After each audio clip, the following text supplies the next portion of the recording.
ISCOM Sandokchaba discussion time bu ing tabiri ba khwai punamaku adom gi host Pinky Okramna taram nokchari ngasi ekhoina khana naina jakadori ba topic adudi Manipur na ningkha tamkhiba numit ngasi gi numit asi Manipur gi puari da yamna maru oiba numit ama khagni political status phangjakhiba adugumba numit asida masigi hiramasigi matangda khana naina bagida makta guest ani lengsinuna leibire ahan mamakta da ahi yet makta da phambiriba social scientist oza Dr. Dhanavilai Shram oza Taram Okchari Mathangda Anglo Manipur War 1891 ki Justice Committee ki former chairman Oibiramba Yumnam Chadilip Kumar oza Taram Okchari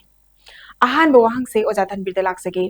oza khigi political status Manipur gi hanjalaga phangaki base masigi mamang dalai ramba background sing se madugi matangda oza na hena khang hairaba akhoina khang haina khanjaraga kaujabani na oza na background siki matang katang thambiu haita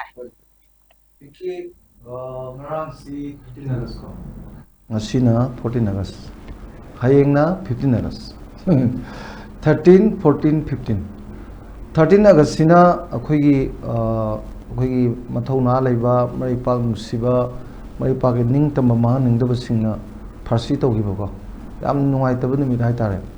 akhoi ningtamba gi numit tagibagi yam nungai taba madugi damakta moida patriots day na maripak nusibagi moigi numitu phongdokpane adagi ngasi jina mu 14 August saisina British sing si laaga chakre 1947 da 47 chatpasida khoi di 11:30 daidu warni morning gi ko khoina jack union jack ki phiran pairamba khoi konung si dagi union jack ki phiran du lokthoga khoi gi meitei gi pakhang bagi paphan ne phiran singkhalaga ningtamba phongdokpon nimitu na ngasi ne ba hayeng sina india gi bharat ki ningtamba indian independence ko moi machu ahum gi magi gar gar tiranga gai tawrise da ahum ji naina kanda akhoi wari mi lu yawre bisida ahan wari ani jina numit ani jina magi kanglu amani khoi meteron dar corporate have ta ne ko itihas ki wari du gi apunba amane aduga hayeng gi jina mu atopa pu wari gi tangkak amani ani ji khene ani ji mayai da yam chawna mari leinade ko khoi mari leine na haibe de sida ahan bagi thamjani ji pinki nang biribu question sida aina thamjani muji manipur si yamna khoina sahi lisingani gaiduna record ki wani ko lising mari manga gi ningtamna lakpadugumba yamna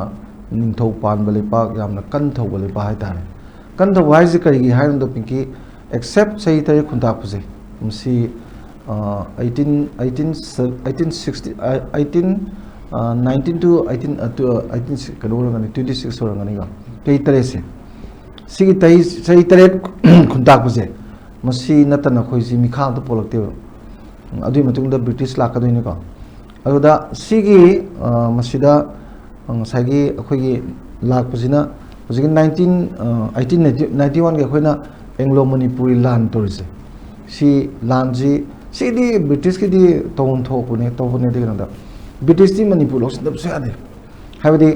India British India lere somda Burma loksin gre ko aduga British India ga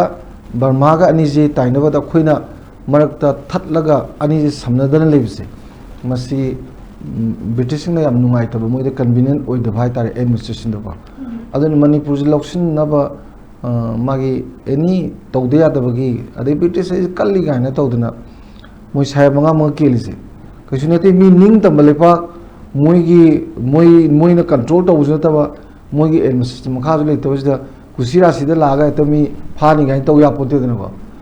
that means adi ning tambalepa amgi magi sovereignty ase internally supreme externally independent hai ne ba mapam gi lak pada to pa su tana ningai te khoi na kusi manung de irang thole khoi na namda doi ni kusi adu bu ne ba khoi sovereignty hai se madu sovereign country mane ba khoi nation mane ingthok panbai wadani monarchical form ga meni ado haiba aduna maramoi da thengna bado masanta amni aduna moi masana dum si aduna ba aidi anguba sama mangda angu ma kelani ga do puya da ga do british hale adu hat ki bagi ne ba lai lan se ko ado lanji silcharom dagi kalam mama koima de kalam mama de tamu de kalam mama ohum ni lai se ko ohum je tamui kalam du ni paunana to khongjong thengnari se ko अतई जी यामना कन्बो होइदे कोई मागी से सोमदगी सिलचरगी लाखपसिननेबा अखोगी हुजिकी कंगलादा अखोगी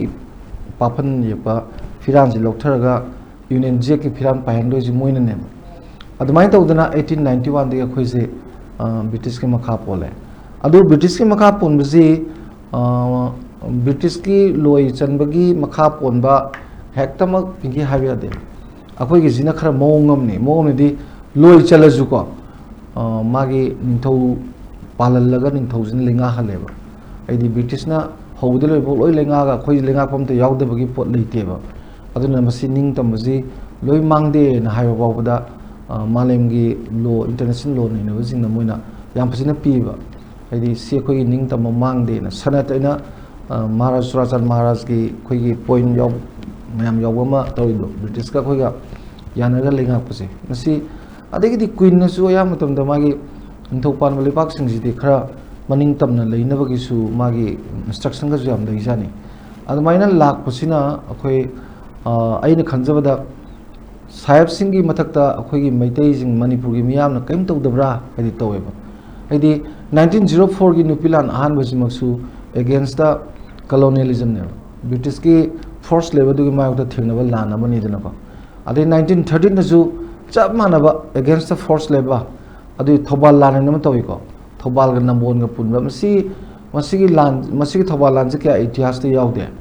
अदुबु British ने इबा माय रोवर्ड रेड की light to the eastern frontier light to the आमसने इ अद मसी की सिजु फोर्स लेबर के मायक्ता थेंगनबने अद थोबाल ग नंबोल ग पुलगा थोबाल लान हाइसने कैनोइदा अखोगी नंबोल गिना लंबी सेम खोपगी इंटरेस्ट सु यावेबा माय तुरिन मपानगी अदा इंटरेस्ट तो कितंग फरक तानगी बदगी थौबाल गिदे हेन ममिंग पीगी भाई तारे अदगी अहुम सुबदा अखोइना खोंजाई लान हाइजे 1917 दगिना 1919 बाबा थेंगनरिबा खोंजाई लानजे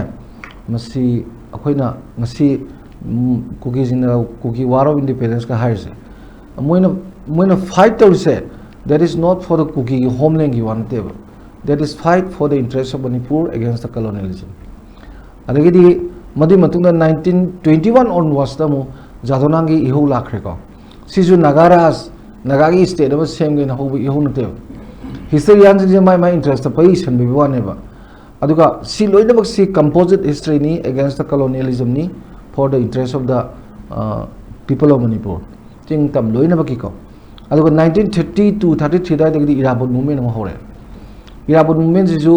बोथ कॉलोनियल एंड फेडरलिज्म का अनिगी मायोक्ता आइदी डेमोक्रेसी अखोइना कोन फंगकदोरिबो डेमोक्रेसी जि लागनबा मियामना लिंगाक सेबा लागनबगी इहु उमनेबा अदा अदुगी अरोइबा सरुकसे 1939 की नुपिलान जिजु होजिकी इराबोट की इहुदुगी पार्ट अमोइना सिजु थोएदनको अदा सिगी मूवमेंट मैम जि लोइनबकसे पिंकिया these are against the colonialism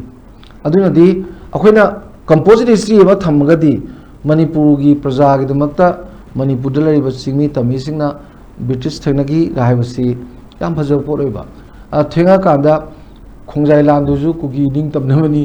अदगी जादुनागी जो नगारा जिंगी असम हाइजिंगी बसे सिदी हिस्ट्री याजिंगदुगी मागी क्राइटारे इथनिक सेंट्रिक ओइबा मागी वखलोंदुना सम हाइबनेना अदो असेंगबा कंपोजिट हिस्ट्री एमा ओइना अखोइना इबीमा तमदे इबीगदबनेबा अदुनेबा अनोबो रिसर्च तौबो गांगसिनसु तौगदोइसे मरमदि होजिकी खोंजाई लांदु लुसिंगी जे मैतै सिंगा खमसना जाव यावरिने अदि थोबाल लांदु अतिब सावइना मुस्लिम यावरिनेबको अदि लोइना पुल्लगा तौबो पोट अमनेबा अदुमाइना थेंगनरकपजे सिना ब्रिटिश सखिबा मतमदा मोइगी हौगिबा इहौ मयामदो खोइना ममन नाइदेना हाइबि यायबा बट सिदा खोइना खितंग यायजे these are not movement for Indian independence. Sigi movement is India independence की nationalist movement nationalism मोगी nationalist movement से कोई जो समझ दे सिंगा सी समझना ना बस माइजल इतना सी जो history distort तो इन्हें वो history से सेराम तुरंत तो ना होना बस है मसी हम नुआई थे वो अगर मसी नमाइन तो को मैं हम दोनों मना मोई देना अकोई मणिपुर जी ब्रिटिश तक वो निमिष निंग तमे निंग तम बनु मिसिदा अकोई की लोकथा की बफिरान दु अदुमाइना मोगी ब्रिटिश की यूनियन जे की फिरान सिंथरगा अखोई की फिरान से सिंखले सी मणिपुर इंडिपेंडेंस ओइरेन लौरिनेबो अद मणिपुर इंडिपेंडेंस ओइरेन अखोइना लौरिसि करिगी लौरिनो मतमदे अखोइसे इंडिया की पार्ट अमन नत्रीब को होय मागी 11 अगस्त स्टेंसिल एग्रीमेंट इंस्ट्रूमेंट सेशन लेग्रे को अदुजु इंटरनेशनल कोर्ट की इंटरनेशनल की मागी बहना कन्वेंशन के येंगुरगदी अदुगी दुजु मागी अदुगी लेइबो पोतेदा उजा सांजा वो लेइगदि या फसों हाय माना उजा दमबी कराय दगे अदुबु भेली रोइदोइनो 1947 की अगस्त 15 दना निंग तमे अगस्त 11 दना अदुगी साइन तौनरगदी मिनाय अनिना साइन तौनबसिबु कनाना लौबो यादगे हायबा दि बोथ मणिपुर जो इंडिया जो ब्रिटिश की मखा लेदना इंडियन इंडिपेंडेंस 15 द फंगेना 15 मतुंग तौबोरगदी अदुदी याबको इसम चलो पोनिको अदुना तब याब लाइरी मागी इंडियन कॉन्स्टिट्यूशन आर्टिकल 1 दगा पीरी बदु येंगुरगदी सिगी लौबो याद पोट का याम याव अदुना अदु ओइग्रे अदुई मतुंगदा लाइब पोटसी मतम खरा माई एक अमना थामंगा टुकति लेरमगा खोइजे पार्सी स्टेट लाखरेको पार्सी स्टेट इजे मागी मर्ज तौदि ममांग तौर मतुंग इनिको अदु तौदिंगदा हौजिकी इंडियन इंडिपेंडेंस मणिपुर इंडिपेंडेंस की मरु ओरिजि पिंकी अखोई 1947 सिदा अखोई कॉन्स्टिट्यूशन लेजरेबा मसी अखोई मणिपुर कॉन्स्टिट्यूशन जे 11th सेंचुरी दा लोइम सिंजन लेग्रे अई बने दुजुको अखोई से साउथ ईस्ट एशिया दा लीब कॉन्स्टिट्यूशन मने अदे 1947 दा अखोई लेरिबा कॉन्स्टिट्यूशन जो इंडियन कॉन्स्टिट्यूशन ड्राफ्ट तौ लोइद्री लेइत्रियबा अदे 1947 से कॉन्स्टिट्यूशन लेरमिना अखोई 1948 दा इलेक्शन तौरे इलेक्शन से जो एडल्ट फ्रेंचाइज दा बेस तौरिनी याम डेमोक्रेटिक मूवमेंट नि इराबोर होय के होय म्याम मणिपुर के म्याम ना चंगजलकपा म्याम दा लेंगाकपा पाइबैदो अदुगी डेमोक्रेटिक मूवमेंट दुनेबा सिगी फोल जिसुको अदैदी 48 ता इलेक्शन तौरे अखोई मिहुत 52 कारे को अदु तौरि वोट जो एडल्ट फ्रेंचाइज दा बेस तौरे याम डेमोक्रेटिक होयग्रे अदैदी अखोई असेंबली फमे असेंबली पार्लियामेंट चमाने माई निंग तंबले पामगी असेंबली दो अखोई पार्लियामेंट हाय तार माई ममिंग थोनजबना मनिदरा अदुदा सिगी जी असेंबली जी फमबा कांजिदा सगी लाइबदी केदोंदा निंग तमदना कॉन्स्टिट्यूशन लेरबा निंग तमजदना मियाम की वोट तौरबा अदुगा अखोई मिखल खल्लबा मिहुत खल्लबा अदो अखोई हाउस दा फजना डिबेट तौनदना खोतना डेमोक्रेसी से प्रैक्टिस तौरबा सांग्रबा अखोई मागी मणिपुर की पॉलिटिकल स्टेटस की जर्नी सिदा अवाब म्याम दु ओइ नैनरुरगा अवाब दु लांथोगा नुंगाइरकपदुदनेबा मदुदा 1949 दा मर्ज हागदा एनेक्शन हागदा तौरेको अदुदनेबा अखोई पॉलिटिकल जर्नी की मागी करी हाइतारे लेखोक्तगी थदत पाइजे सांग्रबदुगी जर्नी दुगी कानबदु इफंग फंगदना लाखरेदना अदुना ngadu 49 दुगी मतुंग अखोइना मोइदा पुनरकांदा होय अदुगी मखादी ओजा कनसु हाबिरकनी को यामरोइना मागी पार्सी स्टेट ता लेग्रे सा हाइजबदो पार्सी स्टेट लेरे अदैदी टेरिटोरियल काउंसिल लाए अदै यूनियन टेरिटोरी लाए अदै स्टेट लाए को सिजु अखोइ म्यामने तुमिन नते फजना स्ट्रगल तौरनी अस मतमदा अखोइगी कैथेन काबी इमा सिंगना लावगिबसे आई होजिबो तू सुगी उसिराग मो हाय नोइगी केनोसे नोइगी तुम्बा जे लौजेको अखोइगी सनाइ को फुदु पिरो गाइजा that means नोइगी पार्सिस्ट से लौजेको तुम्बा निदरा अखोइगी सोवरेंटी दो सनाइ को फुदु पिरो सिनेबा अदा इमा सिंग जिन कैथेन लावदो को मदुगी दु कनाम तो खंगोय दी खजलु दे खंगोयबा करिनुने तुम्बा लौजेको सनाइ को फु पिरो इजिबो सि खबर दे हेडलाइन कारनी तमदे दो अखोइना रिसर्च तो कान थेंगनाइ ने आई इमा जेना इमा यम सिंगला कमाइना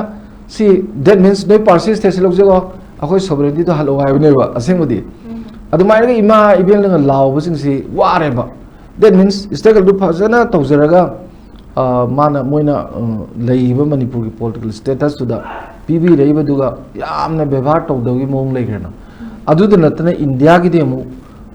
साथीरी जे अखोई कॉन्स्टिट्यूशन की ड्राफ्टिंग कमिटी मेंबर्स अखोई याव बजट पे यावदेबा अखोई मी थाबदु यादे मोइना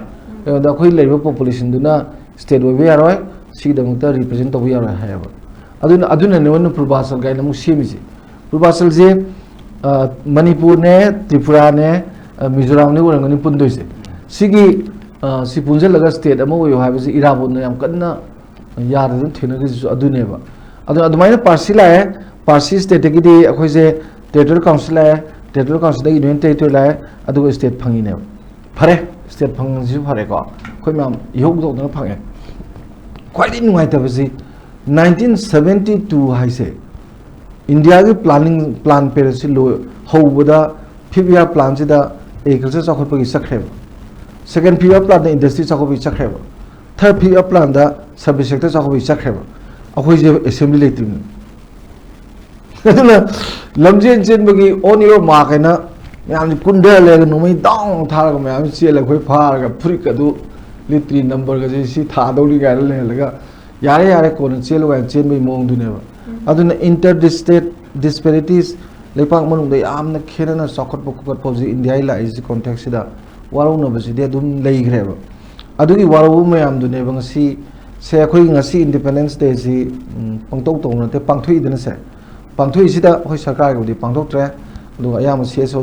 जिंजिना पांगथोइ से अखोइ हिस्ट्री दु तुंगी मिरोन जिंजिना खंगनबा डिस्टोर्ट तौदनबनेबा हयेंगी इंडिपेंडेंस डे गा अखोइ ngasi सिगा खरा खेनेदना अदा अखोइ जी पिंकी लेट कमर्स ने we are the latecomers into the mainstream of India नत्रा अदु ओरगदी अतै हाने एडवांस ओरगबसिंग दु माननबा अवांग नोंपोकी मरोयना खोइगसी मणिपुर गुंबा माय मसागी रिलेशनशिप सि पिंकी अब खेनेदेदा मणिपुर गा इंडिया गा नि सेकंड खेनेदे नागालैंड गुंबा मिजोरम गुंबा अरुणाचल प्रदेश गुंबा अदगदी मेघालय गुंबदी खेनेको मोइदी आसाम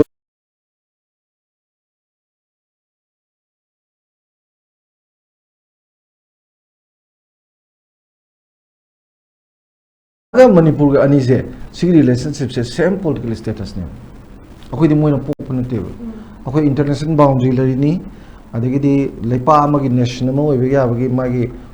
कनदु लोइन वाट्रिनी लम पिकपो चाउदुदी इंडिया की अतै असौबजिंग दु येगा स्टेट पिनिंग दउदुना मनी पिकपो चाउदि पृथ्वीदा पिसक पिकपो नेशन जो ले याम चाउबजु लेदना मी खित इवन भूटान बाबो अखोइ मसिंग हेलंगनी इजराइल गा पिखरबोनि नंत्रा अदुमाइन लेबनिना ngasi je pangthoiba ngasagi independence day si hojiki historical events mayam du pareng jana lakpa lamdam jigi miyam jigi magi uthajarak pa history gi journey du neba khongset tu neba ado masi ningsing na baina pangthok phojida pai habo ani angang sina de hangidana kaido why we observe 14 August as a independence day of Manipur ado why is liba kan angang sina अखोई सुमाई तौरमरे खंगदुनेबा अदु नतना सिगुमजे सुम तौद्रगदि अखोई सुम history जिजु थौ वाथौ सु नमजन बजुम हेलकपनिना कना खंगनि force assimilation तौगिबदगी history ग लोय मांगि बजु याइदना को याम significant ओबा नैनरजु जाम फै दुगा अखोई बुजु पातोन तौबिरपुसि यामैना खंगैबदि नते सरु खरि याजब फंगजबसे सिजु माहि याले खंजगे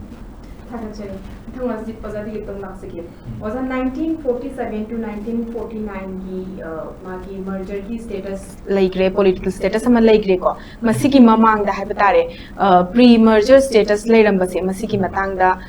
करम ने लई हाइबा सो दैट अखोइगी ओजाना हाइबी की बतुमाइना यंग जनरेशन हौजी हौगलाई बसिंगसिना खंगदबा कया अमा लैबदुना सु मरम ओइरगा ngaak leitena thoaningdaba thodok se mayam thoini haina khanjai madugi mayam do ngak thokpada khatang su mating oinena ba haitare ozana haibira यामना फजबा टॉपिक नि ngasi si tasena haragadi akoi india ragi ning tamna te british ki makhutta gi ning tamba numituni aduna yamna nungai ba akoi gi ning tamba han ning tamna panjar mado amo hanjin ben numit ni harina khon observe tobuni ada kana gonna akoi gi yamna naknan leibisida hojikti india haibisi akoi gi अखोगी यंगना बोने लौरा कांदा सही अमरोंदा India ना 15 the निंग तब अखोन 14 the कमाई निंग तब no काय याम हंगना बो हंगने बा याम हंगना ने अद तब दे अखोगी 14 अगस्त सी ब्रिटिश थादोपदि मोय एट द टाइम थादोपदि को अदुगा अखोगी सिना अखोई मिदे gi सन बिदा नोंगान द दे अखोई ngasi ओइना नुमित लौबदो 14 ओइना लौबदो अदुगी सु पार्ट अमने अदगी नोंगालगदि मोय क्रिश्चियन गनुगी कनदा कैलेंडर की मतुंग नदी हाइबा कनना मिडनाइट की मतुंग ना अदु 15 ने लौगिबा अदुगा अखोइसिना हजिके हाइबा कनदुगी खुपाद थापालोंदो तौर 14 जे अखोइसि लौनी अदु इंडिया मकुति नदे ब्रिटिश तगिनी अदा होय मतमदु ब्रिटिश ना हाइरगसु ब्रिटिश इंडिया गिति British India gi part amo ina saruk kharo ina kano na so khoi British ka khoi yanabi matung ina digi British India ga yanabi matung ina khoi accord ka amu mathang mathang sum taw na ga taw khudam wana Jammu Kashmir gi da stencil agreement ka boi ta sign taw ni ada khoi gi merger agreement sign taw ni merger agreement si force merger ni hai kano ni hai taw so merger agreement da yaw ba kano sing to criteria sing to dunga sakani habini chatra badin ta sing badi masi nalen void oire kaina khoi Manipur people lautho isineba adu maina taw hojiki hai ba British ki makhutagi akhoi na ning tamno honor ko sida yam lekre da dhanbin jo mawang pan kare akhoi leibu mayam sing si hana sum kano sing se khogi historical distorts da discourse sum chathar ko se sida akhoi na British ki ruling se makhoi administration sida yaning da musi yam hena phongdo ko si kya ngamum da ada matung ina khoi si sum khang abnina aduga democratic norms da dagi mokhoi gi labor ruling ke mayam sina moina sum thugai ra ko sina mar moina pen da bisi yam leir ko pen da bisi yam leir ko dagi mai thang da di se khoi gi British pere tagi ne khoi da hill and valley kaina hill and plain na khairo khrise musigi administration da hill and plain na khairo khrise ngasi bhaw da khoi da yam chaw je thengam phangi sine ba adu masi British na khairo amane British ma khoi kano se nungai na ba na administrative convenience leina na ba idana agoi na British na hill gi kano se administration na khoi na torge adu na plane gi noi puro kaina haira kanda adu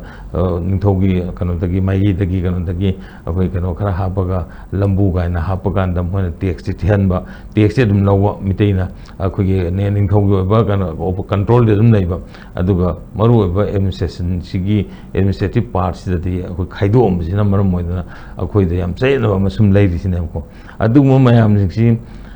sum protest tor posida Manipur biam sina sum mathang ga thagi protest tor poduna akhoi gi kano se hai riba kano mayam sing mogi British ki kano sing si loina makta nagan kuni makta loina mogi fela lakwa ke da wa de mona control ngamak ta kholok ta to sen sumar mo kan da moi India ji thado masi India ri matam ji leipontri ko aduga Indian Union ri ko na semaka do na mayam nu pul kana Mughal gi kari gi adugi anda gi kana mayam gi pul ga semaka do ni ado akhoi matam da ko madu mogi part amsu oiru manate aduna adubu akhoi gi struggle mayam duna pul kanda sage hairi ba kana sima kana to ningka tam si pirame 14 August sei da ado 14 August da piram ba sei da mamang da legi ba kana do akhoi gi 1891 gi war du da loira kanda 1891 da mai thiro matung 27 April 1891 27 April sida neba koina Kangla dagi Union Jack ki kana se akhoi gi me kan pakhang mugi papal chingdhara kanda mokhoi gi oba Union Jack ki firan yong ri je 1891 gi 27 April sida neba yam nungai gi da adu yam nungai gi damni na 1891 dagi na solong akhoi sum kha pon la aga mokhoi gi makha da ningthong ni haijar ga su mokhoi gi power kari kara ka mayam du yamna akhoi da yamna limited power makha le ra putna mar mor kan da akhoi ji la aga hoji ga 1947 sei ji da ningtame moi chakhar kan da moina akhoi da nogi han gi le jabu status to adu dum hanjan jaro haidna Manipur da piram bane Manipur gi ningthau sin piram bandna mar mor kan Borjana Maharaj na hai bu nongala kan da hai bu franji singkhat laga numdang da ko ge midnight sinna maga nongan bu ge ukti singkhala kan smain thona ku ningtam ji phangi bane aduna yam short period da 1947 da phange aduga 1947 da sai gi dumana ku hek phangmuga ku di madam da ju elite amna adum leram bajane ko gi mayam se 1947 da constitution ga sem nan taw me bai se Manipur constitution act 1947 kana sema me ba constitution ji yamna ta pangjem semjam badi na te ba akoi maruk ki bailo da na ta mayam punjal ga da sem badi na te ba yamna scholar yam wang ba yam mature ba adum ba constitution amane ba adu constitution dugi makha da 1947 da leiba constitution dugi constitution dugi makha da hajigi hairi ba 1948 da kana si election tawre election tawga mihut khalle aduga mihut khalo matungda kano se ida 18 November da ojiki kano se akogi assembly session je phamma ganda modu Borachandra na akogi governor na or president ka address tawga duain tawna Borachandra Maharaj da ka speech ka pirim neba inaugural speech ka se Borachandra Maharaj pirim neba and Borachandra Maharaj piu matumda akogi boundary gi area ko boundary pire adi akogi mayam punna leminabagi community mayam singsiga punna nuksijana leminabagi matang kari matang yam bhajana mana yamna yamalchum da piu ko adu maina yamna mapung phaba kano mo inadi leisure baneba ko isi adu 1948 ki adu maina sagano da 18 November da pirga adu leir matung da adu hek kana to gibaga asagi 1949 gi kano sida amuk moina kano da merger agreement sign down gi base masi all at sudden hai tai ading thong da su kai da su madu gi thoro pau pau gi kano de leiti adu Shillong da development gi oina adi lambi thong gi kari gi adu ga da gi khan na ba unasi haidana pau pira kanda Shillong gi re lenje chala kanda namna moji cordon torga namna dum phajara ga house arrest tok thamma kanda adu da under duress ton gi ne hai sin ne masi yam chumba jani matam du da ku gi oja thambi ko silla kanda ga no to ku je 1993 gi da GM hall da to conference people's convention je masi da ku gi kano la samju ge sor ha MP or mato ex MP sin ma ma sama hai adagi ameng Anand Mohan ku gi paung do adama moi ngammi moi laktang hairmeba meng Anand Mohan ne adi Sansam Gaurari ne Maharaj Borachandra moi ne chalisi Sansam Gaurari adagi meng Anand Mohan amsung gi Borachandra Maharaj ga moi ahummak ne bosi ga sign to bosi present hoisi adu masamak sin wari liram me wari liram bagan sida hayaba as numit di bungo koine Shillong du yob kan don tho na nungai kite Maharaj je ekta ma kap te da kha ga ma je as loe da ko Manipur ima nanga sida gi loe da koina khalaga sign to buroi haina haiba sida moina phajana thamba se masigi matang se moina red land gi kano sida gi leikol sida red land gi da leiba leikol sida thora kan nudang atheng musi moi khatang wa si tana matam da wakhan thokta da gyan mamang he khoi adu nuai taban numiti yaude na hairne adumaina hairme adagi mu laisam gi oja laisam pong ju be so do na haibana hibu khoi ju matam du da ranti wala ni haidan to bodo aduda asagi merger agreement ne tawr Bharat pulu je ranti gi oina di summo ni ngore ne matam du gi situation de na ni thau sa sonji budi hai ba kan du farado ni ngore aduna khoi ju dum ya thore na hai ma bada adu ngasi di lalame asi isa sing na kaino pining badan di piro ipa ho yare na hai adu maina ma gi different angle de yenga kan da ko yenga kan ho ji hai 1949 gi amuk namna merger agreement je soi taholaga legibu sida gidi adagi ne Indian on gije adagi ne ba khoi da Indianize gi ko ama hojik hek leibu matamda kari mame ha matamda Manipur independence haibesiga amu India gi independence $15 khoi $14 kari gino matta achai na bama sum wakhal ma create tawrese adagi dum haiji pokre adu 1949 da pulu matung chai da khoi moge nang na basi ya daba mogi semi ba moju constitution kana draft tawri ko 1949 50 da logado ni moido aduna ada 50 bhaudri loiteba khoi da gi yam kon da chai ani hum matung da ne moi mamit pangi se admain taw no moina kanna tawri se da even akogi MP ama tharo na habisi 49 matung sida akogi mihut ama thagadam ne habisi bauda Girja Shankar Guha na Tripura dagi amana akoi mohut sele bagali mana akoi Manipur gi mihut oina ne parliament da salise adu mana Girja Shankar Guha sina only mana sign tawga khakta da ne ba constitution da akoi ayab pirisi akoi na constitution da ayab piri na har kan India da yaurisi aduna asagi the Indian Republic oire na 26 January 2000 1947 da 1950 da lautho matung da adada neba India da Republic oire na chanagrise adu mamang da khodi 28 tagi laikhaba neba aduna ni ngasi khone yam chauna ngangjariba matamdugi ipa ipu singduna silamba makhona tawramba dugi yengorkanda Manipur is yamna advance oy akhodi matamduda constitution leijadana isagi constitution leijadana aduga akhodi isagi oba democratic khagana norms khanba election pangthoktana kedodana leiramne en haisi aduna tasengna hargadi akhoi hojik akhoi function da kaida backdrop da yam kan thano malaya phum palcha aina haido malaya phum palcha 3422 ne hojik che 3422 ngasina 2024 ne na lising amo ja homoda ni pan ngalle moidi ai Christian era dagi akhoi yam ganna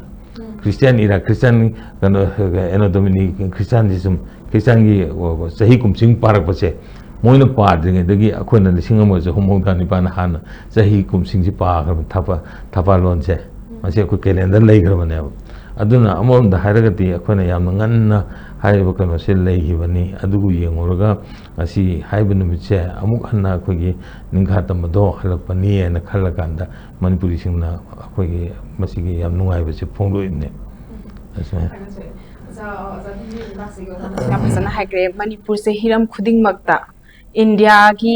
part of India oriba khoisena yamna advance oiraga leirami haibasima hauji ki oinariba hauji leiba scenario sidasu center gi lenga ku sungsoi soidana khangani ba Manipur haibase karam balam dabno akoina henjan gi haibadadi yar oiko haibase sungsoi soidana di khangam gani haina khalle aduga oja merge tawraba matungi se merge tawraba matungi background masi su khatang thambi oja adum ngalingidagi India na Manipur ji khara wang na lobudi lodre di tha wang na lobudi lodre di kana da mazu my princely state si more than 650 mu maya le ngani ko 53 55 the mine haina gum to bone 500 have 565 adu yang rabaning tho pam myam ji India da punjil langna bo hono bisida India ki jumagi lamji sauna ba de di power ji India jibu national integrity ki issue je dum leina ngasi je phiram yam pai khol tor myam ju national integration ki mong da ada princely state myam jing ji di yaning bu yaw yaning da bu yaw problem de dum lei bane Hyderabad ki ka tori je aduna adumai lei bu da akhoi si pulla matung da magi kraini akhoi gi akhoi na sai je baduna ning tamba ju akhoi gi moi gi da punna yaw bana taba Ningthopan balai lam mayam jing jidi khara dum moi hujik pulok ki jidi yaw da bagi tongan ama lei basi su sigi ji Patel na tawai Sadar Patel tawai ji India gi apun ba strength ji sagana mayam loksilap ne si loksin matam da chagi taseng badi matam du la ICD magi ani thole ko Pakistan dagi India that means Hindustan dagi Pakistan lap si princely state mayam jing jidi ma masam sagi British na hire misidi any natom da ning tam na leijage bra natraga tining ba India da tingira dominant India da na da dominant Pakistan da tingira tillu na ha bisida India gi maroina lenga posing sida Patel jin home su pai bani na princely state mayam ji matpa ma khang da na ba se Hindu lu sat pa kamu su Pakistan ne tinjage far ta ne ta do ni da na ba adu mayam ji ga India gi yenga yam yenga loina yam se passion da bohon na pudane ba khoi India gi shakti khara tawise aduga Kashmir ga khoi ga ding sai oja jatri sai bi ga moi di instrument session da khaktana pun merger lete aduga Kashmir ga khoi ga jam thikhane pinki Kashmir di ne moi gi 1947 he matung da Kashmir je lan tar pune ba Pakistan ga lan tar ma je Pakistan government le ga to bodi na tri akhoi Muslim kano haitare sum lan ga to haitare ne ko isam samna matam gi sibai ga nungmi ga pair ga dum sarkar di kano oi dingi matam ja Kashmir ji loksel long na baina sagi khaidong ra pada pizna men ta na baina log digi tor pune ba ada Kashmir da pali jin ningtho hari se ningtho hari jina Delhi da chela ga Patel tam bane akhoi loksin dore ngak pi oina da Patel na noi kamai ngak to no noi de khoi part amana te India ki part amor da khoi ngak pi ai part amna tam ni na akhoi na ngak pangam de do noi no si pun ge kana akhoi India da merge tor ge ha kana yaw re ge na ngak pa sele he mani masana sei yang to ne adu sei tor matung da ne ba India ki sibai ga thar ga ngak thui se ko adu da Kashmir je kaluri ne akhoi na hojai do nam na ꯑꯗꯣ ꯑꯩꯈꯣꯏꯒꯤ ꯄꯥꯕꯨꯡ ꯀꯩꯅꯣꯒꯤ ꯑꯩꯈꯣꯏꯒꯤ ꯁꯤꯡꯖꯃꯩꯒꯤ ꯀꯩꯅꯣꯒꯤ ꯑꯍꯟꯁꯦ ꯃꯥꯒꯤ ꯁꯅꯁꯝꯒꯤ ꯁꯅꯁꯝ ꯒꯧꯔꯤ ꯁꯅꯁꯝ ꯒꯧꯔꯤꯒꯤ ꯃꯆꯥ ꯍꯦꯛ ꯁꯅꯁꯝ ꯄꯥꯕꯨꯡꯒꯤ ꯑꯩꯈꯣꯏꯒꯤ ꯃꯆꯥ 이ꯕꯨꯡꯉꯣ ꯑꯩꯈꯣꯏꯒꯤꯗꯤ ꯑꯣꯖꯥ ꯑꯣꯏꯗꯅ ꯍꯤꯁꯇ꯭ꯔꯤꯒꯤ ꯑꯣꯖꯥ ꯑꯣꯏꯗꯅ ꯑꯗꯒꯤꯗꯤ ꯑꯣꯖꯥ ꯀꯩꯅꯣꯁꯨ ꯂꯩꯔꯤ ꯍꯧꯖꯤꯛ ꯍꯧꯖꯤꯛꯁꯨ ꯌꯥꯝ ꯀꯟꯅ ꯑꯩꯈꯣꯏꯅꯒ ꯁꯨꯝ ꯔꯤꯁꯥꯔꯆ ꯇꯧꯀꯥꯟꯗ ꯃꯣꯏꯗ ꯍꯪꯕ ꯆꯠꯄꯗꯗꯤ ꯄꯥꯕꯨꯡ ꯒꯧꯔꯤꯅ ꯍꯥꯏꯕꯗꯗꯤ ꯅꯤꯡꯊꯧꯁꯤꯅ 마시 마기 농매지 사무 뭐야 또 배야 값은 비오나 값은 하지 하고 본전내리드나 아두가 멍원다 값거다 버지나 사이 사무 뭐야 야우도 아두 토건 또 비오 아두가 아토퍼드나 오르디너니 또레나 아두가 시메나그지 하이버기 스테노 로이 하이버 야기 답자네 거기는 시다 파야나 와니 아두 텔레그램 주 타이드나 시바이 타슬로 콜로 호지 보바 wari saji yade khote gaina adu hoji loi puthona risine adu mai toroga leigibanina piki ko akhoi si yamna india na lon lobi bam thokpa mane ba habidi magi leriba hanagi political status to adu yengbiraga mase akhoi ga moga se marup marup ka punba kumbani ko na haraga yam bevhar tongna tinar pagi mami si taramagadi manipur gi miyam saurumdaba ya maramdi matamdugi miyam jingsina india tinba kanda moina khangi basi ningtamba bharat ki manungda ningtamba manipur ma tinba is federalism ne yam powerful of federalism dugi manungda pundoi ni khanba su yor mu su ya ba aduga adumaina punba su ya ya da su yor aidi merger agreement gi soi tobugi posita bada irabusu makuta par ma kolom ni langbada yungdana to ahal ma khoi hingi do wari san hoy ba अदुबुगी थाक्तुदा लेगिबा पोनिना हाइबदी इंडियाना याम दुन तब मोता नम्मगा पुरगेना खनबगी पोतु खुदमैना ब्रिटिशना डिवाइड रूल तोरम्बा एडमिनिस्ट्रेशन हिल वैली की तोंगालंबदु इंडिया दा पुन कांद पुंजन बिबि आइना मरमदी केदोबगी लममदा एक अनि लेदुना आइन अनि लेदुनो सुमद्रा अखोयदना तंपाक्तना एक अमा दे चिंगदना अमा केदोबई तौदुनो अदो इंडिया तिल मतुंग मोइना सेम यूनिफॉर्म लो में लहंगदा बजु ब्रिटिश ना तोरमदु चा मानव डिवाइडल पॉलिसी दम तोबीबा अदगिदी पार्सिस ते इनसाइड के बिदो टेरिटोरियल काउंसिल दु तोरसी मतम लाखपसिदबो नाखपसिदा मसागी स्टेट का जिजु एता स्टेट का जिजु एता फंगबन तेबा मी सिनादना खोनादना अदुगी दो पिंगी अखो यावेबा अखो यावेदि इंदिरा गांधीना वांगामदा जोनसोन दे नुंग थाजलतना तबजे अखो नुंग थाबो यावेबदो अखो इखलबो याम कन्म तबने अदा याम कन तौरिसे कम्युनिस्ट पार्टी कम्युनिस्ट कांबुसने कम्युनिस्ट के कांबुजिंगसिने अदा याम कन तौजाने अदो अस मसिदा त अस लोइबनी अदो अखोय दुम यावरगा लाई खंगी आइदी याम थीना चिंग तम अनि पुन तोरिन को हाइसे स्टेरु किसे तोंगाना मीटिंग आक्टर चिंग यावदबगा नते आयन तौजाने मणिपुर की इंटरेस्ट दा चिंग तम अनि मन सरुक यारमबसिदी याम फजरा जानदा थोइना थुगाइना बखोना कांबु उमन लेपतना आर्किटेक्ट तोरपनि प्रॉब्लम लापने पिंगी को अदमाइ सुम लाखरगा ngसाइगी पिंगीना हंगिरिबसिदा खोइना थमजनिंगिना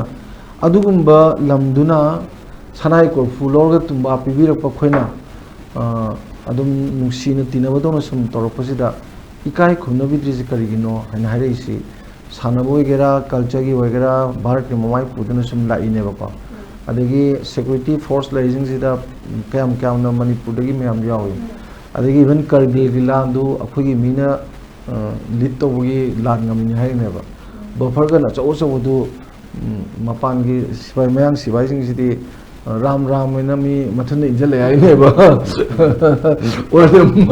मचिन ने इंजले हाइनेबा पाखत खिदरेको तौबा याबा मयाम जे पिंगी तौरकानुदा सुम सांग लापसदि हमको थादर सेनगी अखोद पिसाजे हेकु मनाद योमने अमेरिकन इना खुनबा मना खर चाव स्टार होटल मदा खर मसिंग याम स्टार होटल मदा अहिंग अमा हुंदो मु पिसादु योर हाइनै नेबा मतमजा इरांग जी लेबदगी ममी लाउथोग येगा खर सेम साब खोप खर तोरपवानी याम साथीना नेग्लेक्ट तोरपगी ममीसी याम सांग तारगा लाखरेबको अदुमाय लाखिबदुगी वारोबदु लेरे अदगिदी कांगलुप की इरांग थोपा दे वाटपा खुदमैना से अखोइना पामजबदी मणिपुर जी पोथोक तो वाटे मतोम दे हिंजब ngमिनी adu myam du promote tawraga ngasi ji potho ngakta puthoga khoina karba mapandi yon jarambadu akhoi potho loi tohanraga mapangi potho myam ji market loi legi budune ba khoina captive economy guys captive market guys adu mai namdana even kind of pisa lonsa ba ngasi pura loirena adu akhoi puramis de agriculture ga handloom bane ba handloom je khoina pinki khalu de bagi wani ko se loktak si fullaga mathak sida akhoi lakh ahum mari gi yong ji thama chaloi kaisu ada pisa bim ga langsak sak bim ga pung mapan degi siren khonga thabak tawlaga pung manga thado odi ko mari tholok pa sinmi myam do pithribi jadu mu chaw industry le du mande adu yum da kin gi bi khang do wani sina economy sustain tor mo myam ga du tang ro pot amane ba adu ngasi de khoi mapan gi pot sina large scale da ga pusale akhoi pothom myam ji loi mangre low singwo igera amo igera ngasi je asomni so phai lakre chadre 1939 da nupilan to du pinki phau pusalo cheng pusalo habin te akhoi ri cheng puthoki no habne ngasi ne pusalo de ko sido habne ba kheni je ko sum chakhalak tong tro 39 da na akhoi gi cheng puthokpi gi nu haba ngasi to ri ne cheng pusalo highway thingbu yaroi highway thingi kana kana no sineba sahi humdra mu se koi cry dum lei ro de ni jam thi maning hala banda adu mi am je ke do bugi to biri no fa na phan me yadra phagaram me yadra hen phagaram me yadra india gi lepa amoina leibani na yam bebar tawna sigum lam jidi yam ikai khumna ngai wai bulam ne khalaga ikai khumna tinabi haba sahi amaga tha nyum surba hana sunaba jiwa hanna yengdragadi akhoi gi lermi ba political status moi akhoi le nei marida moi ne yeng se kai no je manipur miyam no question to ta san to bom doktro aduna to hon doden to rei ne ba podi na gas ka to rei ji jo to bom do ji am ne ba sum to khalai ji manung do ke nom lei ne ba waruri ne ba asum bagi nai je ado india ju to hon to bodem to rei ngasi ji india flag atari ngasi ji ko manipur independence day no to india flag atari ngasi sakai je moi ju to hon to bodem to rei ni kasu kai de to hon to to bodo manung da warau na ba ma leirisi asagi akhoi gi lenga pasin yam toy toy haiba step motherly treatment to yi do ato mi sa da thambi ga se haiba se hosiki lai ba wari myam ji no ohen ba amane ba aduna hosik su ngai khoi gi leiriba trend sida sai pinki nam gi bido akhoi gi ijjat ama akhoi gi respect to ba ma tawraga adagi chakhot khongthang sida khara yang na ba adagi talented su yam oiba khunai ni na ko adana simbi sabiraga fazana mong ta to bi mohota akhoi gi accommodation of surplus population ahen ba mi myam ji akhoi gi da accommodate to ge gan thajal laga le mi jindu masing du dagi ha dagi majority da minority waraga atopana majority ga wahelaga akhoi jin nam ge ga na khan ba gi pot leram da ba ko live trend sina khalali ne khoida adu leiraga di manipur miyam na waru da su ngamoidana adagi akhoi culture adagi akhoi gi history adagi di history mata ware NCRT gi kai to kan da seran turan heta hajen bugumba ai to dresu mo soidan to borsu to ge yono to ma ma pot miyama leibagi waru bu su yam leiba se akhoi gi history ga patran tambi biya pot am ne ba mo na ju tambi biya pot am ne ba kaino da akhoi gi miyam na akhoi gi thengnari ba se pai ha bo ni manipur india gi manung da leba ningthau pam da leba sing du di tonga ning ju wei yaro di india boundary manung lei gre ba adu akhoi ga sidi hektamak in between india and myanmar tonga na ga leba geographically ju magi natural boundary adagi historical boundary ga ji yeng ga ju tonga na dum tar lei ju puram ne pikki ko adagi akhoi boundary mak se si ju khoina international boundary status ka je te na te akhoi boundary je khoi metin thong pa ye sem te sigisi British India the Burmese government ko ade akhoi ningthau ade di British me am yaurga khaneraga political me amang se khoina leiba definite territories je adumaina yanaraga yem bang khaine ba it's national international boundary status ne national na te ba India mong pe excel ga national boundary ki potu na te ba akhoi is the international boundary status ne ba adagi punnu matum ju merger ha ga next na ga merger oiraga di sai Kashmiri merger to dai je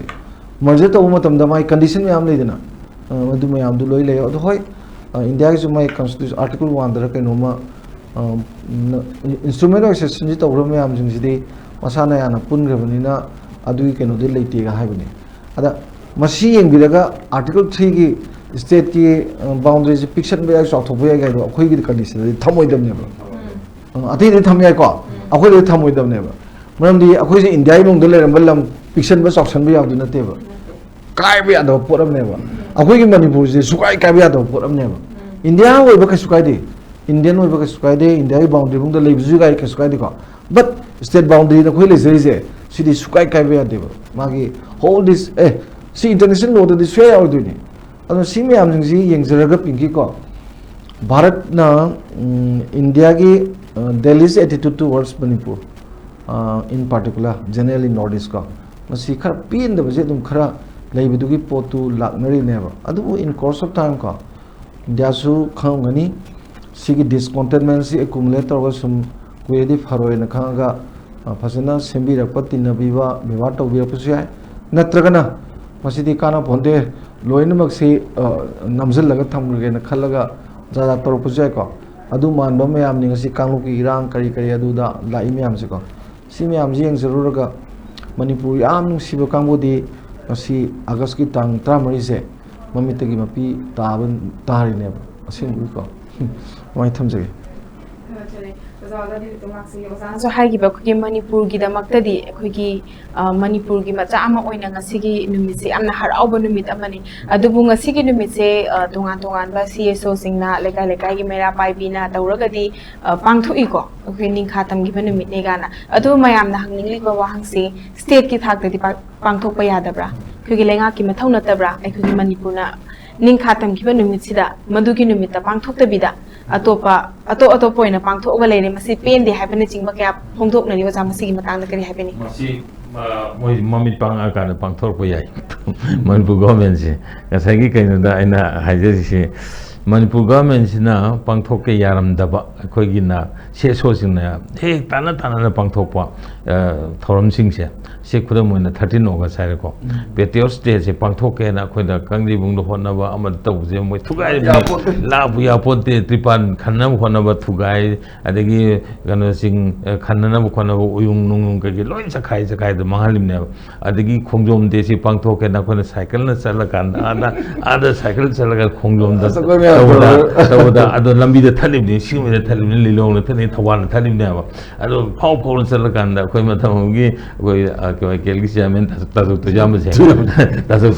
कोइ cycle the तो चलेबा कोइ चलगान phone the योबद the thing या गदा सिगे हगल सबदो अदुमाइन तौर मोने thing अमी बिसिंग से 13 नोबा से मो स्टेट ना लोकसंग्रे स्टेट की हॉलिडे ओइग्रे यस खोंगजोम दे लोकसंग्रे मो खोंगजोम दे ओइग्रे सुमाइना तौदना अखोइदा यामना ऑपरेस तौबगी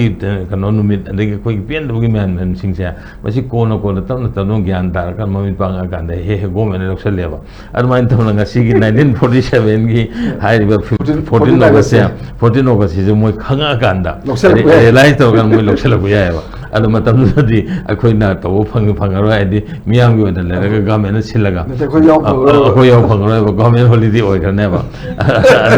अदु अदु तो बिनेना खाली अदगी से कंगलादगी सिपाइ लौथोइना हाइबसे कंगलादगी सिपाइ लौथोइजे तिगात लाव सुया यादे अदु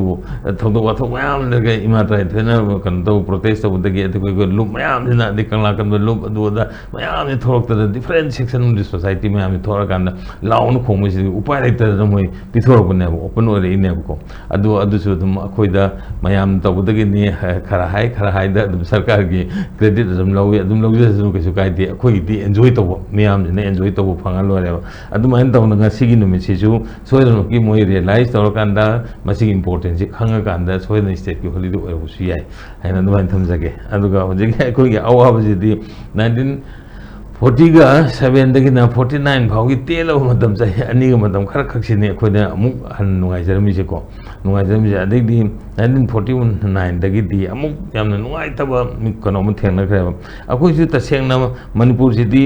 khoi kona khona maithi ki base British ki mukho maithi ki base jo first Anglo Burmese war ga se 1824 ne 1826 fo so nai moina adagi mu second Anglo Burmese war se 1852 53 adagi third Burmese war se na 1885 ta moi di loksan ga ba 1885 to loksan ga matung se da akhoi da di theng na 1891 da lai ne ko ai di Burma si moi gi colony oi gre British colony oi gre na moi di lansal lak bodi am khudong cha ba khoi da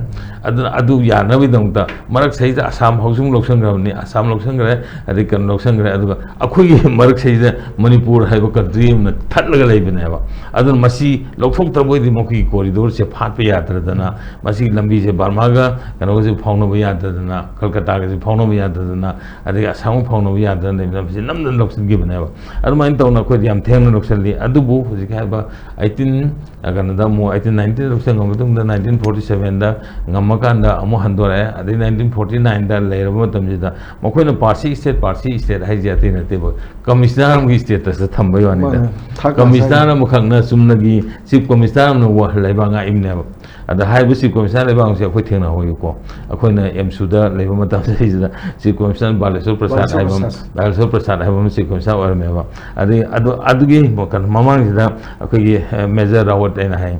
mo kan major general rawat chana or ba da gi adai di adi hema thang da himat sing na sin ba himat lak ba da gi na mo kan yam pe na di ba ILP gi inner line permit lokthok ke na khone lai ji maming di sol di du yam nung sin sol na ta man lokthok ki ba da gi akhoi si da mayang ma da gi mitu mayam chang pe ko thiba nang ji sumana to na lai na aduna ningthau pa na independently sovereignty du keep to lai jar ma akhoi bu moina chief commissioner amakha ki bureaucrat amakha ki makha da thamba ga ji yam nungai ra moya ba madu thaktheng na thera wa si status ne mam de wa khala ko di khangani ko wang modi ningam ne da ba si di as saksa ba sang moy madu wa khan do pura phulang ma do ma le ba yam nungai ta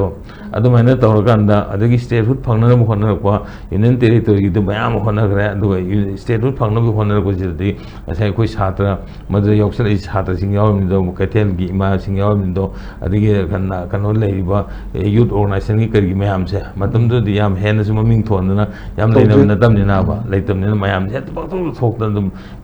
people gi participation se sum di wang kanda upai lei ta na pirak ne ba adu indira gandhi na la mi hai bro ji 1970 ga 1-2 gi da ham je ma se akoi gi se aga sar che adagi akoi gi ta local lai sarba singoi gi adagi ata su to jam ke mayam se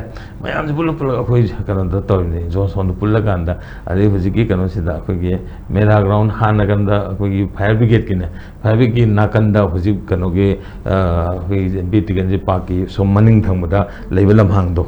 hana mela hai tor mudo ado hoji kano gi akhi Andaman Nicobar gi memorial kano ga salai do wall sari do adu gi mapa sei da ado mai kano gallery shema kanda Indira Gandhi se adu wangang bane as madai dia khoina mayam sina ba tawar kanda kana taw ma si akoi gi kano sin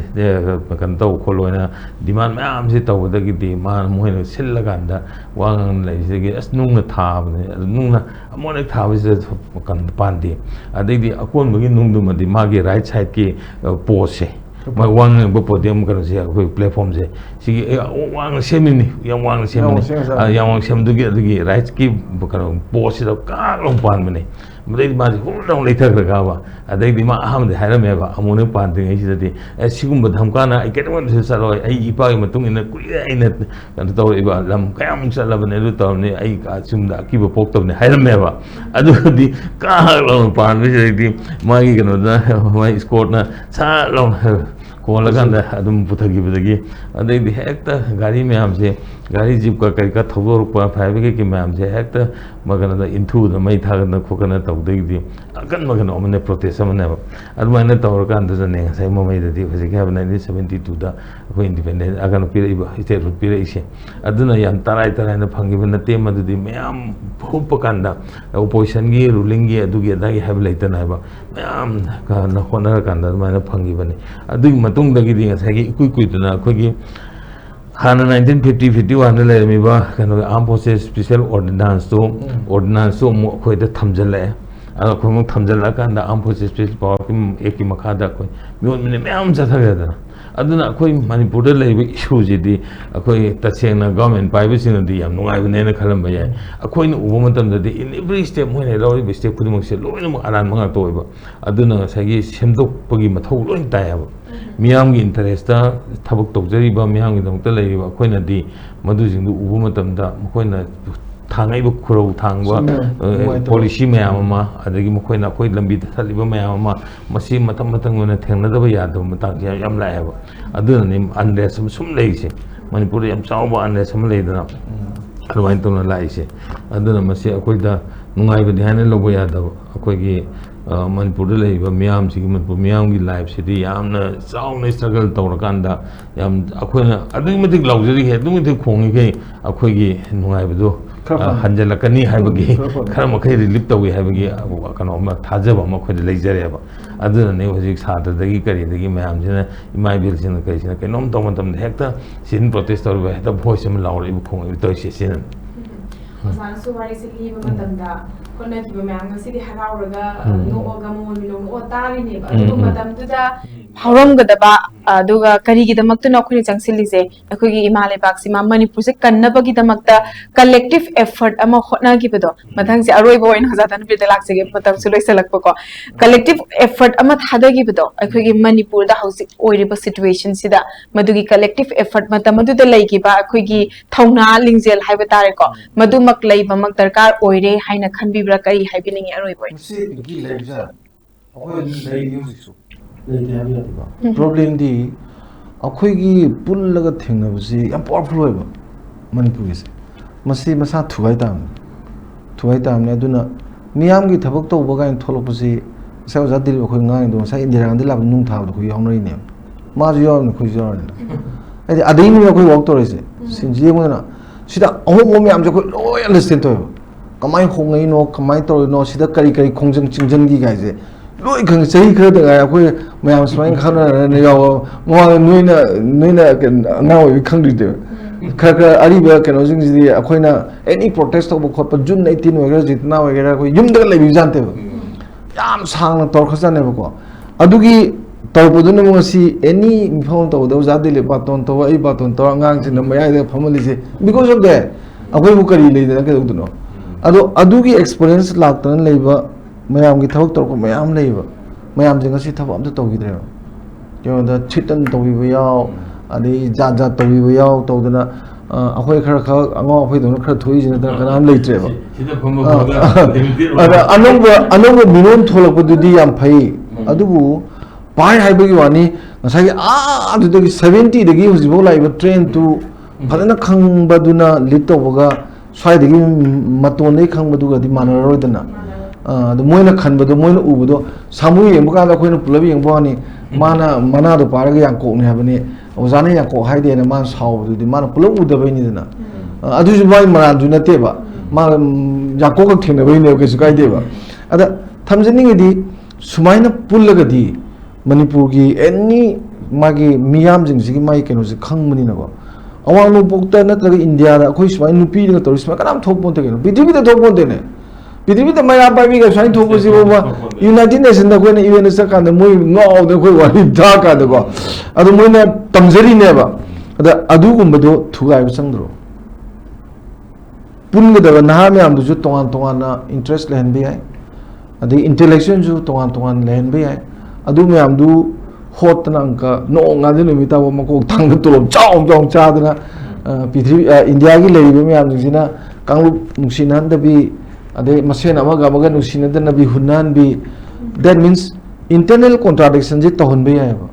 internal ꯀꯣꯟꯇ꯭ꯔꯥꯗꯤꯛꯁꯟ ꯇꯧꯔꯗꯤ ꯑꯩꯈꯣꯏ ꯃꯁꯦꯟ ꯑꯃꯇ ꯃꯣꯠ ꯇꯤꯟꯅꯗ꯭ꯔꯗꯤ ꯀꯗꯥꯏꯗꯒꯤ unity ꯂꯥꯛꯑꯅꯤ ꯀꯗꯥꯏ ꯊꯦꯡꯅꯔꯅꯤ ꯄꯨꯟꯁꯦ ꯍꯥꯏꯔꯁꯨ ꯄꯨꯜꯂꯣꯏ ꯀꯩꯅꯣꯗ ꯊꯑꯣꯏꯅ ꯄꯨꯟꯗꯅꯕ ꯍꯣꯠꯅꯕ ꯃꯤ ꯌꯥꯎꯔꯤꯕ ꯄꯨꯟꯗꯅꯕ ꯍꯣꯠꯅꯕ ꯃꯤꯗꯣ ꯑꯩ ꯅꯪꯅ ꯑꯥꯏꯗꯦꯟꯇꯤꯐꯥꯏ ꯇꯧꯔꯒ ꯃꯥꯅ ꯉꯥꯡꯕꯁꯤ ꯃꯋꯥ ꯂꯧꯔꯣꯏ ꯍꯥꯏꯕ ꯃꯇꯝꯗ ꯄꯨꯟꯒꯗꯕꯅꯦꯕ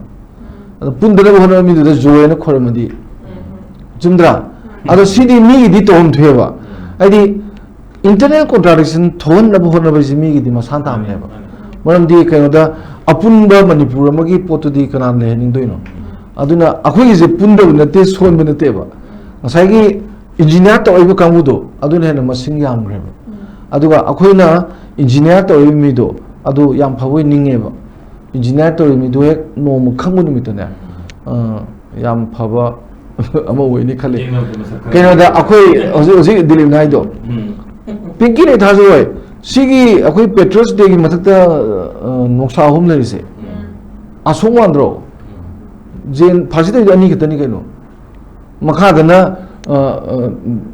मार्टिस पैलेस डेडिकेटेड ऑन 2 अक्टूबर था मपानी मी लाउदो गांधी दे कदम मालनि केनो अदो मयामी लांगमन अदि इबन अई वन खबर बना इबन मतदा होजि लोय कुसंग्रमने थाबदो उद्रमने अदो अमदुना अननोन सोल्जर को यारे अहुमजी यारे येंदि असोय माले दे को अदा लेमी पोसे दमाइना 68 तगी ने बस सी तोरे मनु मन पार्लियामेंट को युथ लीग स्टेडियम सब कंट्रीब्यूशन ले मगी को अदमाइन तोगा सी लोय बुझे लगे पिगी मतंग पुरगा लाइनेबा अदो लाखो म्याम जी होनबम दि चंगा लाखना अदा होनगदो म्याम दो फाजन ग्रदी कनानो होनबिनी मतम दिन होनो म्याम जन फाजन गमदेबा मसिन होनो म्याम जन फाजन ग्रयो तो अदा इजनेबा पिगिन हम बिरिबजे शक्ति लेरत्रिबा पुनबा यारत्रिबा लोइनमक सिमदुगी अमनेबा अदो मिदि थोइन तोगे तोरिनेबा अदा खोइना थोइन तोरिने ज खंगदबजिनेबा कोइ प्रॉब्लम्स अदमाइन थमजगी खोइना तोरिने हबसे कोइ पुना खंगमिनबा अमा खंगमिनबा चंगी अदुगा ज्ञान तामिनबा चंगी थैंक यू सो मच अजानी ना मतम चाने लेंबिरागा ngasi discussion se am nungai ba discussion amasu oire aduga chahi khaidena kanaba piragadaba aduguma discussion amani haina laujagi angang degi horaga an fawa khangam daba yawba taraga su ngasi gi akhoi discussion se taraga nainaba se tarba matung sungsoi soidana gyan tagane haina khanche thank you so much ISCOM na sandok sa ba discussion time ngasi gi di matang sai solution jare kainna biya thangni jare pina birasi